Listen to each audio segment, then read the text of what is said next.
প্রতিদিন নিত্য নতুন কম্পিউটার টিপস এন্ড ট্রিক্স পেতে আমাদের এই ডিজিটাল মার্কেটিং ওয়ার্ল্ড ইউটিউব চ্যানেলটিকে সাবস্ক্রাইব করে নোটিফিকেশন বাটনটি অন করে দিন। ফ্রেন্ডস, আমি আসাদুল আপনাদের সামনে হাজির হয়ে গেলাম মাইক্রোসফট ওয়ার্ডের টিউটোরিয়াল নিয়ে। আজকে আমি আপনাদেরকে দেখাবো হোম মেনুর কন্ট্রোল বারের কাজ। তার জন্য প্রথমে আমি একটু লেখালেখি করি।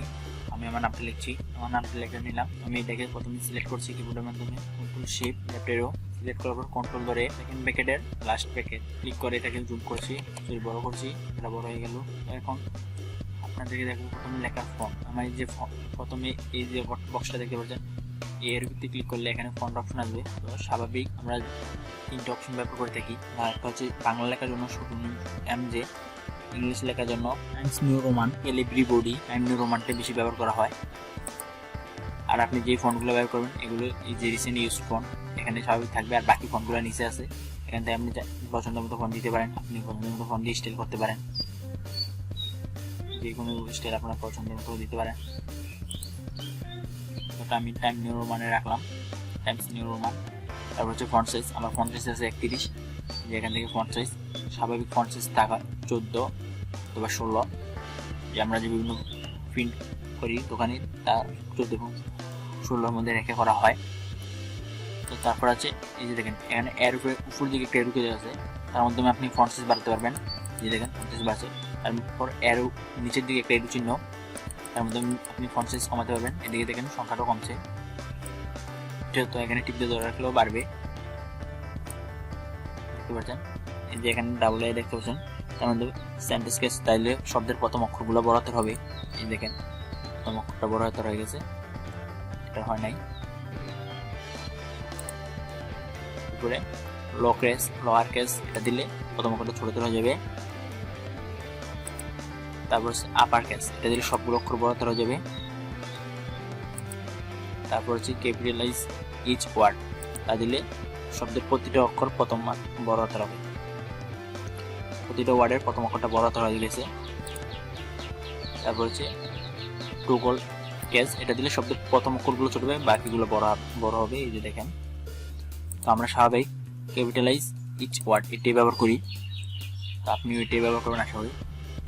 তারপর হচ্ছে এখানে ক্লিয়ার অল ফরম্যাটিং, তা দিলে আপনার আগে ফরম্যাটগুলো ক্লিয়ার হয়ে যাবে। একদম প্রথম যে অবস্থায় টাইপ করেছিলাম ওইটা এসে গেছে। আমি এখান থেকে আবার ফন্ট সাইজটা বড় করে নিচ্ছি,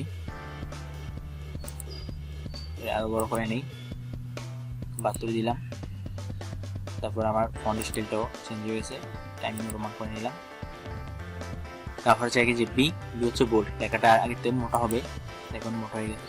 তারপর আই দ্বারা হচ্ছে ইটালিক, আর শর্টকাট হচ্ছে Ctrl+L, এবং বি এর শর্টকাট হচ্ছে Ctrl+B। ইটালিক করে নিলাম। ইটালিক মানে কত লেখাটা একটু হেলে যাবে। তারপর হচ্ছে ইউর নিচে লাইন দেখতে পাচ্ছেন, আন্ডারলাইন, Ctrl+U দিলে আন্ডারলাইন হয়ে যাবে শর্টকাটে। তারপর এখানে এরুকে আছে, তার মধ্যে থেকে আপনি পছন্দ মতো আন্ডারলাইন সিলেক্ট করে নিতে পারবেন। যেখানে আরো আছে মোর আন্ডারলাইন, আন্ডারলাইন কালার আপনার পছন্দ মতো কালার দিতে পারবেন। তারপর হচ্ছে ABC মাঝখানে একটা দাগ, তার মানে এর মধ্যে স্টিক দেওয়া, যেমন আমার মাঝখানে একটা স্টিক হয়ে গেছে, এই যে স্টিক উঠে গেছে, এখানে ক্লিক করলে আসবে, ক্লিক করলে যাবে। তারপর দেখতে পাচ্ছেন অ্যাকশন নিচে টু, অর্থাৎ সাবস্ক্রিপ্ট।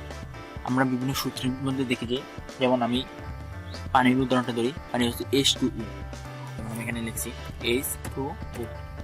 দেখেন লেখাটা অনেক বড় হয়ে গেছে, এখন আমি এটাকে কিভাবে ছোট করবো। H2 লেখাটা এবার ছোট করার জন্য হচ্ছে প্রথমে আমি 2টাকে সিলেক্ট করি, মাউসের লেফট বাটনটা সিলেক্ট করুন। আমি এই যে এখানে X যে নিচে 2 আছে এটাতে ক্লিক করলাম, ছোট হয়ে গেল। তারপর যখন দেখেন আমি যদি নিচে যাই X স্কয়ার, এবং X স্কয়ারটা কীভাবে, তার জন্য প্রথমে আমি 2টাকে সিলেক্ট করি। তারপর এই যে দেখতে পাচ্ছেন X উপর 2 এটাতে ক্লিক করবেন, তাহলে এই যে A স্কয়ার হয়ে গেল। তারপর হচ্ছে লেখার বিভিন্ন লেখার ইফেক্ট দিতে পারবেন এখান থেকে।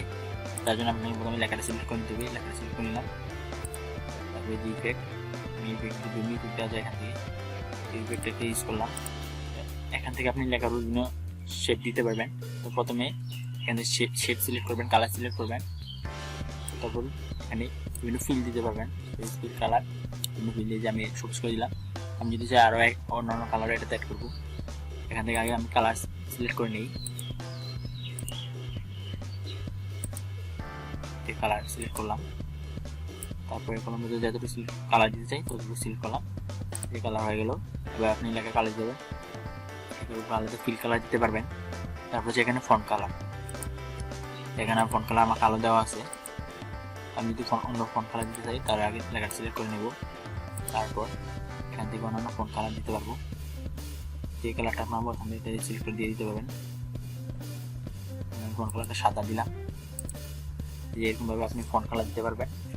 আর এখান থেকে আপনি ফিল কালার দিতে পারবেন, টেক্সট হাইলাইট করতে পারবেন। তাহলে আমরা বিভিন্ন বইয়ে যে লেখা কলম দিয়ে হাইলাইট করি এখানেও এটা করতে পারবেন। তো বন্ধুরা, আজকে আমি হোম মেনু, ফন্ট মেনু সবগুলো কাজ দেখালাম। আশা করি আপনারা বুঝতে পেরেছেন। আর যদি বুঝতে না পারেন তাহলে অবশ্যই কমেন্ট করে জানাবেন। আর যদি ভিডিওটা ভালো লাগে তাহলে অবশ্যই লাইক করবেন। আর যদি ভালো না লাগে তাহলে আনলাইক করবেন আর কমেন্ট করে জানাবেন কেন ভালো লাগলো না। আজ এই পর্যন্তই।